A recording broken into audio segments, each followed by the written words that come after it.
CRPF technical tradesman medical के results भी सामने आने स्टार्ट हो गए हैं। 10 तारीख को जो कैंडिडेट्स उपस्थित हुए थे उनके मेडिकल के रिजल्ट आ गए। उसके बाद जिनको री मेडिकल मिला उनके भी नतीजे आ गए। तो री मेडिकल किन पॉइंट्स में मिल रहा है, नॉर्मल पॉइंट्स में भी क्या बाहर हो रहे हैं, ऐसे ही कुछ पॉइंट्स हैं यहाँ पे जो जिनके बारे में बात करेंगे। तो हेलो फ्रेंड्स, स्वागत है आपके अपने यूट्यूब चैनल गायत्री ऑफिशियल में आपका सीआरपीएफ टेक्निकल ट्रेड्समैन। अब देखिए, मेडिकल चाहे सीआरपीएफ टेक्निकल ट्रेड्समैन हो या एसएससी जीडी हो या सीएपीएफ के कोई भी भर्ती हो, मेडिकल लास्ट मोमेंट में होता है। और मेडिकल में बाहर हो गए, ठीक है, आपका कोई ऐसा पॉइंट है जिसका आपको नहीं था जानकारी, या कोई ऐसा पॉइंट है जिसको ट्रीटमेंट लेना जरूरी है, लेकिन कई बार ऐसी स्थिति होती है कि जिसमें हम जानकारी के अभाव में ऐसे पॉइंट्स जो कि सिर्फ और सिर्फ हमारे हाथ में होते हैं उनमें बाहर हो जाते हैं। वहां बड़ी तकलीफदेह स्थिति होती है कि यहाँ पर देखिए, आपको एक अनफिटनेस सर्टिफिकेट दिखा रहे हैं। इसमें आप देख रहे हैं कि पॉइंट क्या है। तो ये पॉइंट है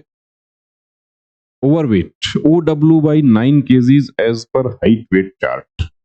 कैंडिडेट हैं ये, एक्चुअली ब्रास बैंड के कैंडिडेट हैं। बहुत कम कैंडिडेट आए, यानी कि फिट हो जाते तो निश्चित रूप से इनकी वर्दी पक्की हो जाती। Group centre Chandoli. अब ओवरवेट, जिसको हम अक्सर क्या होता है कि बहुत ही हल्के में ले लेते हैं कि ये तो नॉर्मल पॉइंट है, इतना तो चल जाएगा, 5 किलो तक चल जाता है। चार्ट के अकॉर्डिंग जो है उसमें 10% प्लस माइनस होता है। कई तरह की गलत जानकारियां हमें रहती हैं। अब ये दूसरे दिन इनको ये अपील इनका स्वीकार होते हुए, सभी का अपील स्वीकार हो जाएगा, सबको रीमेडिकल मिल रहा है। यानी कि जिसको भी पॉइंट मिलता है उसमें ऐसा नहीं है कि किसी भी कैंडिडेट को ये कहा जाए कि आप घर जाइए, आपको पॉइंट अलाउ नहीं होगा। कैसा भी पॉइंट है, किसी को टैटू भी है बॉडी में तो भी बोर्ड उनको ये नहीं कहेगा कि आप घर चले जाइए, कि आप इस पे पेपर पे सिग्नेचर कर दीजिए और कल आपका रीमेडिकल होगा। किसी किसी सेंटर में एक दिन का भी समय दे दिया। अब रीमेडिकल में ये फिर जाते हैं, रीमेडिकल में उपस्थित होते हैं, वहां पर इनको फिर से अनफिट कर दिया। आप देख पा रहे हैं ये अनफिट ड्यू टू ओवरवेट। अब वेट कितना ज्यादा था इनका? वेट एक्चुअली इनका पहले 9 केजी ज्यादा था।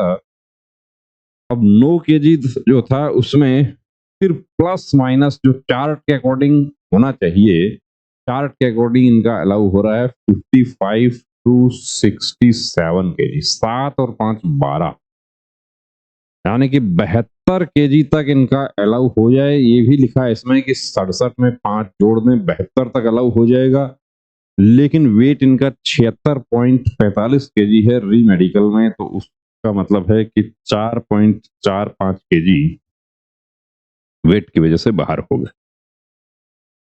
अब 5 किलो वजन कम करना था। 5 किलो यदि जानकारी होती तो देखिए बहुत ही नॉर्मल पॉइंट है, और मुश्किल से समझिए कि 10 से 15 दिन यदि कायदे से एक्सरसाइज कर ली जाए तो 5 किलो वजन कोई बहुत ज्यादा नहीं है, कम किया जा सकता है। लेकिन जानकारी का अभाव, सारी मेहनत आप देख रहे हैं बेकार हो गई। ऐसा ही एक पॉइंट आपको और दिखाते हैं।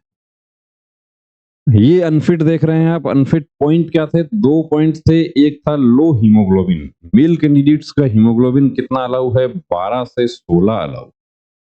दूसरा इनका डेविएटेड नेजल सेप्टम, डीएनएस।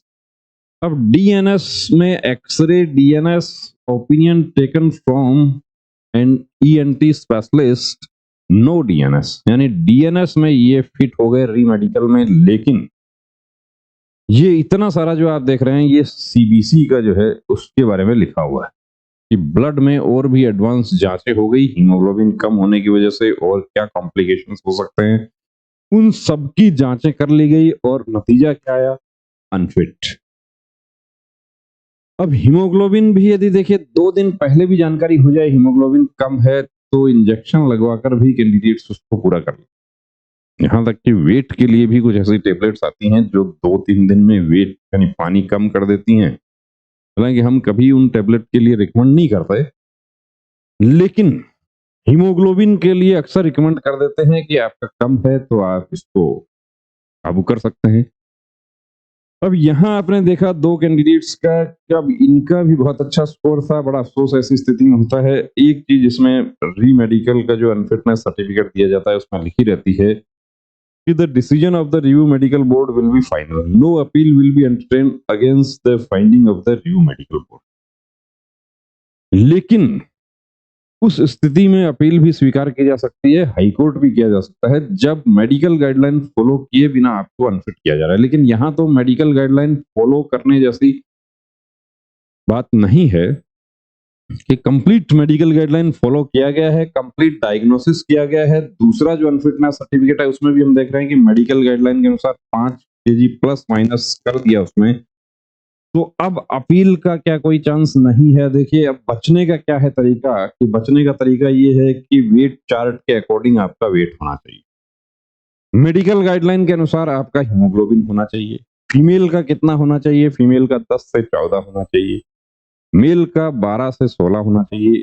आपको सही तरीके से डिक्लेरेशन फॉर्म फिल करने की भी जानकारी होनी चाहिए। हमारे पास भी कैंडिडेट्स आते हैं, डिक्लेरेशन फॉर्म कैसे फिल करना है उनसे फिल करवाया जाता है। कोई आप गलती करते हैं, वो आपको करेक्शन भी करवाया जाता है कि ये वहां पे डिक्लेयर नहीं करना है, इसको बताना है तो इस तरीके से बताना है। अब कोई पॉइंट है आपका, आप जानना चाहते हैं गलत तरीके से अनफिट कर दिया या कुछ हमारे साथ डिस्कस करना चाहते हैं, तो ये व्हाट्सएप नंबर आपके लिए है। इस नंबर पर आप व्हाट्सएप मैसेज कर सकते हैं। और हमारे एसएससी जीडी वाले जो कैंडिडेट है या सीआरपीएफ टेक्निकल ट्रेड्समैन वाले भी एक बार देखिए, जांच करवा के जरूर देखें। अब आप ये सोचेंगे कि अभी तो समय नहीं बचा है। जो हीमोग्लोबिन वाले कैंडिडेट हैं, ये पहले से जांच करवा लेते तो ये हीमोग्लोबिन में बच सकते थे। उस हीमोग्लोबिन को 2 दिन 4 दिन में भी काबू किया जा सकता, बहुत ज्यादा कम नहीं था कि 11 पॉइंट कुछ है हीमोग्लोबिन, होना कितना चाहिए? 12 होना चाहिए, उसको कवर किया जा सकता है। एसएससी जीडी वाले जो कैंडिडेट हैं वो ऐसी गलती नहीं करना। Complete free medical checkup medical में जाने से पहले जरूर करवाएं। उसके लिए हमारे सेंटर पर फ्री सुविधा उपलब्ध है। डिस्क्रिप्शन में नंबर दिया है, उस नंबर पर आप कॉल करके अपॉइंटमेंट ले सकते हैं। जय हिंद।